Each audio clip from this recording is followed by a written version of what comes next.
Bem-vindos a mais um episódio do ADM em um Cast, podcast de administração geral e pública para concursos, que vem se tornando aí o queridinho da galera. Douglas Schneider aqui com vocês, e no episódio de hoje a gente vai falar sobre teoria da burocracia, ou teoria burocrática, ou simplesmente, para os mais íntimos, burocracia.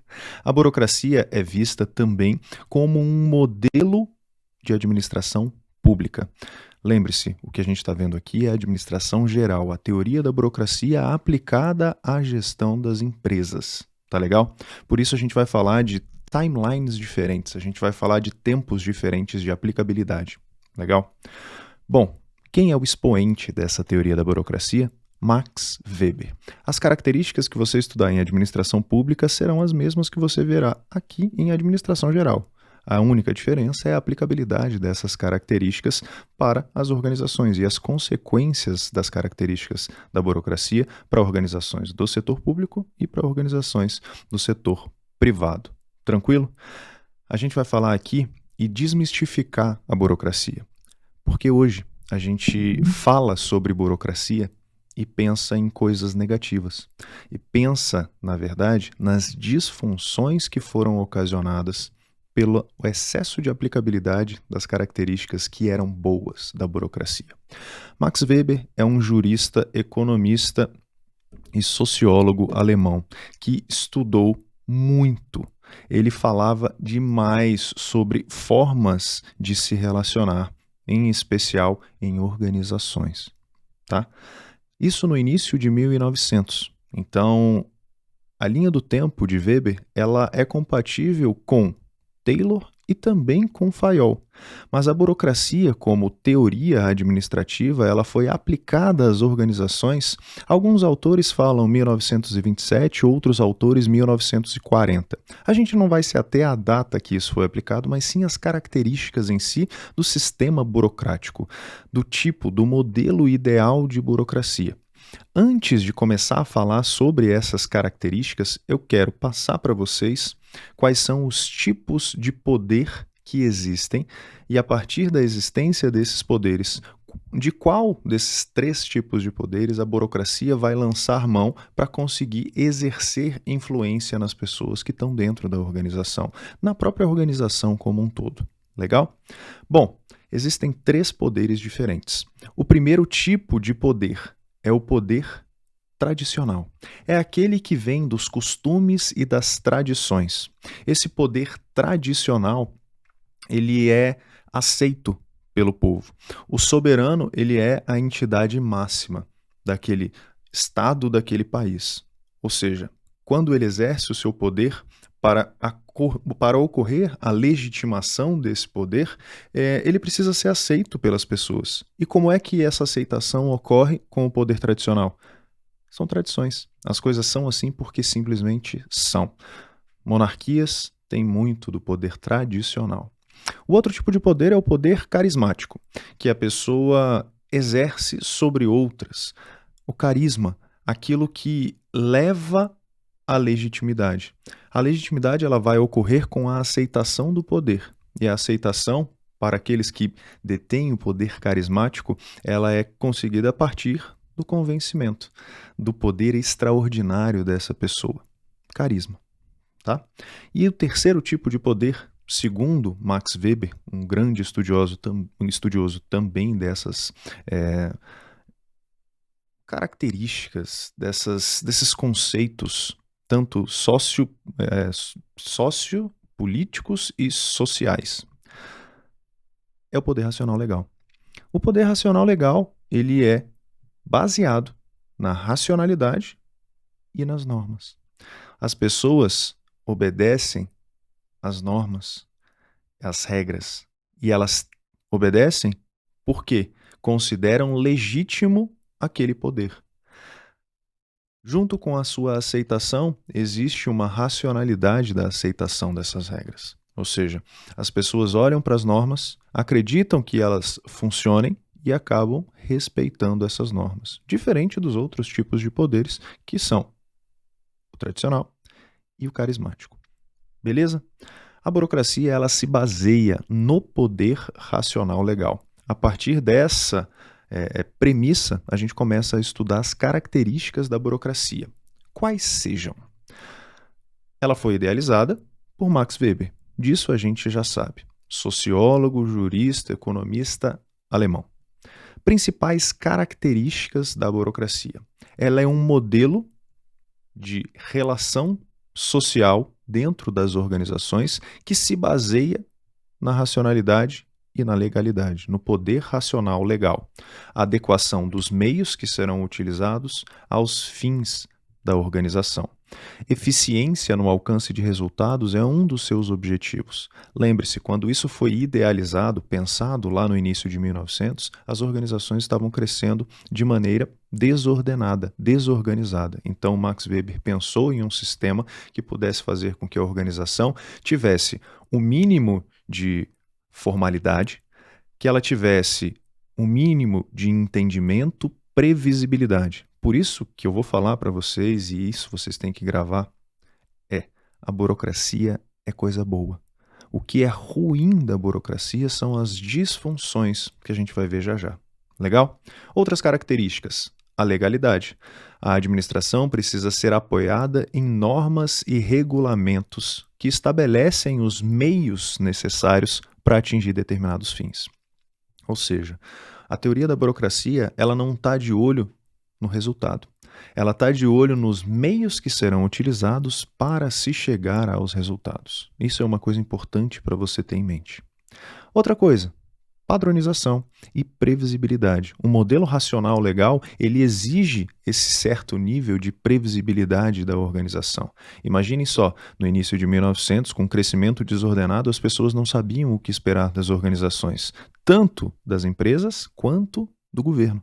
Então, você precisava desse certo nível de previsibilidade. Se você pensar na burocracia na administração pública, e a gente tem o modelo burocrático ainda atuante na administração pública brasileira, você sabe que existe certa previsibilidade da máquina pública, do funcionamento da máquina pública. E é tudo isso baseado naquilo que foi idealizado por Max Weber no início dos anos de 1900. Formalismo na comunicação, ou seja, você tinha canais retos e diretos de comunicação formal, ou seja, você abandonava um pouquinho o que na teoria das relações humanas a gente chamava de grupos informais e você foca no formalismo. Impessoalidade no tratamento das pessoas dentro da organização. As pessoas pararam de ser pessoas, nomes, e começaram a ser números. Simplesmente peças dentro da organização a serem tratadas. Isso, por um lado, é muito bom. É muito bom porque você quebra com anos e anos e anos do tal do patrimonialismo. E acredite, isso não acontece só na administração pública. Então, a administração privada, quando importou essas características de burocracia, ou o sistema burocrático, ou a teoria burocrática para dentro das organizações, pensou também exatamente nisso. Você precisa estar de olho naquilo que vai fazer bem para a organização. Tratamento impessoal. Meritocracia, profissionalismo, competência técnica valorizada, ou seja, você precisa daquilo que é bom para a organização. Não é o fulano, não é o beltrano, é aquele indivíduo, aquela peça que vai se encaixar melhor na sua organização. Hierarquia funcional, ou seja, o respeito a esses níveis hierárquicos, e você tinha com canais de comunicação formais de passar necessariamente por esses níveis hierárquicos. Uma dominação que é racional legal, ou seja, ele é um modelo racional legal que se baseia numa dominação racional legal. A dominação vai acontecer quando o poder ele é legitimado, ele é aceito pelas pessoas. Tá? Existem vantagens que a burocracia trouxe com essas características. Quais foram? Maior racionalidade. Tudo estava meio desordenado. A gente não falou em outros episódios sobre a divisão racional do trabalho? Racionalidade era necessário nesse momento. Então, racionalidade é uma das vantagens. Precisão na definição dos cargos e dos processos. Ou seja, você estava definindo os meios necessários para chegar aos fins. Não é isso? Quando você coloca normas e regulamentos? Pois é, você está preocupado com os meios, você está definindo quais são esses meios necessários e você está sendo preciso no momento em que define quais são esses meios. Rapidez nas decisões. Parece parece até piada, mas é vantagem da burocracia. Por quê? Cada pessoa dentro da organização sabe o seu papel, sabe qual é o padrão para a resposta e consegue responder rápido. Isso no modelo ideal. Depois a gente vai falar das disfunções, mas essa é a ideia. Você tem linhas de comunicação formais, retas, diretas e, com isso, rapidez nas decisões. Uniformidade e padronização das decisões. Poxa, isso é uma coisa boa. Por quê? Quando você tem diferentes pessoas decidindo sem normas e regulamentos que direcionem essa decisão, o que vai acontecer? As pessoas vão decidir da maneira que quiserem, da sua própria cabeça. Com a burocracia, não. Você tinha uma padronização dessas decisões. Redução dos conflitos com isso, porque cada um sabe o seu papel na organização. Isso reduz os conflitos. Eu não invado a seara do outro. Confiabilidade. As pessoas precisavam de confiança nas organizações e o mínimo de previsibilidade para que aquela organização continuasse de fato a funcionar, em especial o governo, quando a gente pensa na burocracia no setor público. Legal? E constância nas decisões. Se você sabe como decidir e qual vai ser a decisão, você tem uma certa constância nas decisões. Você não tem decisões diferentes para situações semelhantes. Legal? Agora, a gente vai entrar naquela parte que hoje as pessoas têm como burocracia na cabeça, que são as disfunções da burocracia. Então, se na sua prova o examinador falar sobre as características da burocracia, ele está falando de coisa boa. Ele está falando de coisa que é saudável para a organização. Se ele falar sobre disfunções da burocracia, aí sim ele vai estar falando de coisas ruins. Se ele falar de desvantagens da burocracia, aí sim ele vai estar falando das coisas que são ruins a partir das características da burocracia. Eu costumo falar que as disfunções, elas vêm e são o contrário das funções. A função das características da burocracia era ser coisa boa. Quando é disfunção, você está desviando, é o contrário de uma função. Você está desviando de uma função que deveria ocorrer. É o excesso de aplicação das características da burocracia. Quando a gente fala hoje, poxa, eu fui num tal órgão público, e aí eu estou já dando um exemplo de órgão público mesmo, demorou demais para sair aquilo. Eles tinham um excesso de formalismo, precisava demais de papel, um excesso de papel para conseguir tais coisas. Tudo isso são excessos da aplicação das características da burocracia. Perceba, quando você fala que existia, na situação que você viveu, existiu um tamanho exacerbado de volume de papéis que precisavam ser assinados, um excesso de formalismo, uma demora, você está falando primeiro do formalismo. Você está falando de uma característica em excesso da burocracia. O formalismo, quando equilibrado, ele é uma coisa boa, porque te dá segurança. Mas o formalismo exacerbado gera uma disfunção. Ou seja, foi desviado da função original, que era dar segurança, e acabou irritando você. Por exemplo, quando você fala que houve uma demora, essa demora ela é causada por conta justamente da necessidade de procedimentos. Por vezes, a burocracia, ela deixa de lado os fins. Isso também é disfunção. Por quê?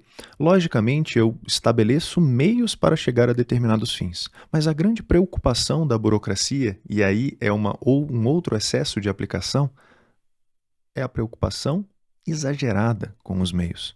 Por vezes, esquecendo qual é a finalidade. Não importa se você chegou ao fim ou não, o que importa é que você cumpriu a lei. Então, isso é disfunção. Por quê? A função seria uma vantagem de você ter um normativo, um meio bem definido. Mas o excesso de aplicação daquilo gerou uma disfunção, que na verdade foi a preocupação com o meio e não com o fim. O fim foi atingido? O objetivo foi atingido? Não se sabe. O que importa é que você cumpriu a lei e para a burocracia isso está tudo certo. Disfunção da burocracia. O controle da burocracia, por isso, ele acaba sendo concomitante e a priori. Duas formas de falar isso. O a priori seria um controle anterior, porque você tem normas e regulamentos estabelecendo aquilo que deve ser realizado. E o concomitante é, enquanto você executa, você está verificando se aquilo está ou não de acordo com os meios que foram estabelecidos. Mas muito mais a priori, é um controle anterior. Quando a gente falar de modelo de administração pública, você vai ver que existe uma grande diferença entre a burocracia e o gerencialismo, que é o modelo posterior à burocracia. Mas essa é a ideia na administração privada também. A ideia de que você tem uma ênfase no controle de meios, num controle a priori ou até concomitante enquanto realiza as atividades, a priori e para e passo. A ênfase nos meios acaba gerando também outras disfunções.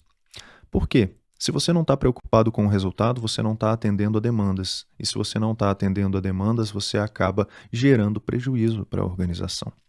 Excesso de formalismo e de rigidez, as pessoas se apegam demais às regras, se apegam demais aos pequenos poderes, por exemplo, e isso gera disfunções. Por quê? Uma característica, uma função seria ter papéis bem definidos, ter a linha hierárquica respeitada, só que as pessoas se apegam tanto naquilo que vira uma disfunção. Lentidão, ineficiência e morosidade. É o que a gente vê hoje e conhece como burocracia. Mas agora você já é um ser iluminado e sabe que não é burocracia, é disfunção da burocracia. Burocracia é coisa boa, disfunção é que é coisa ruim. Tá legal? Agora, a gente vai fazer o nosso Momento ADM em 1 minuto. Retomar o que a gente viu por aqui. Primeiro, teoria da burocracia. Grande expoente, Max Weber. Max Weber, no início do século XX, pensou um modelo sociológico para aplicar dentro de organizações, em especial nas organizações públicas, e depois as características foram importadas para a administração e gestão privada. Era um modelo baseado no poder racional legal. Essa racionalidade e legalidade tocam as características da burocracia. Quais são? Formalismo, certa impessoalidade no tratamento com meritocracia, profissionalismo valorizado. Você tem previsibilidade das ações, você tem uniformidade e padronização de decisões, você tem rapidez nas decisões. Tudo isso são características e vantagens da burocracia. Uma precisão maior no momento em que você valoriza a profissionalização na definição dos cargos e dos processos. Você tem a definição precisa dos meios necessários para atingir os fins. O grande problema é que o excesso de aplicação dessas características gera disfunções. As disfunções da burocracia giram em torno de morosidade pelo excesso de aplicação de normas, por isso você tem muitos procedimentos a cumprir até chegar ao determinado fim, uma preocupação exacerbada com os meios em vez da preocupação com os fins. Você tem o controle sendo a priori ou para e passo, a priori sendo realizado antes, para e passo ou concomitante sendo realizado durante a ação, e preocupado com os meios, se você está cumprindo ou não os meios que foram pré-estabelecidos. Isso gera um excesso de formalismo e um apego, uma grande rigidez do sistema. Você tem dificuldades à mudança, disfunção da burocracia. Essa resistência, ela é característica no setor público, mas não se engane. No setor privado você também tem resistência à mudança. Acredite, tem. Numa IBM da vida, e eu tenho colegas que trabalham por lá, pode ter certeza, lá também você tem dificuldade para mudar. Porque as pessoas se apegam. A característica das organizações modernas de hoje é ter um modelo burocrático. Muitas delas pensam em resultados, sim, mas elas misturam as características boas da burocracia com um modelo gerencial, um modelo mais novo, um modelo em rede. Mas mesmo assim ainda precisa de formalismo, ainda precisa... Tem pessoas lá dentro e as pessoas acabam se apegando aos pequenos poderes. Isso é característica de um sistema burocrático. E lembre-se, burocracia é coisa boa. O que é ruim são as disfunções da burocracia, um excesso de aplicação das características da teoria da burocracia. Tá legal? Espero que vocês tenham gostado desse episódio. E sempre é bom lembrar, aqui, com teoria burocrática, teoria da burocracia, a gente está dentro de uma nova abordagem. Essa abordagem é a abordagem estruturalista. Por quê? Você está preocupado com a estruturação da organização como um todo, enquanto, na burocracia, sistema sociológico de tratamento. a gente vai ver logo mais, em outro episódio, a teoria estruturalista para fechar essa abordagem estruturalista de acordo com Chiavenato. Lembrando, a gente está naquele livro TGA, Teoria Geral da Administração, a versão que eu uso é de 2014. Tá legal? A gente se encontra em próximos episódios. Tchau, tchau.